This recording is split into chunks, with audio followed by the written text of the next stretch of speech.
بصراحة اتعجب على بعض المشاهير اللي قاعدين ينزلون يسقطون بالبطولة او باللي صار او بالتنظيم.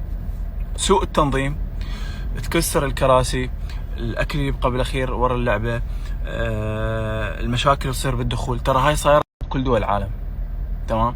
هسه يقول لك راح يقول اني فار دول العالم ودا يفيك علينا. عمي احنا رايحين وشايفين بكل مكان، هذا الموضوع يصير بكل مكان مو بس بالعراق.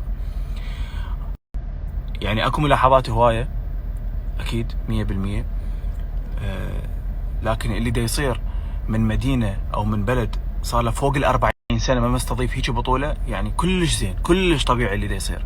بس انا كشخص مشهور مثلا اوصل للملعب ما القى مكان اطلع احكي، يعني اتجاوز على البلد وعلى البطولة وكذا.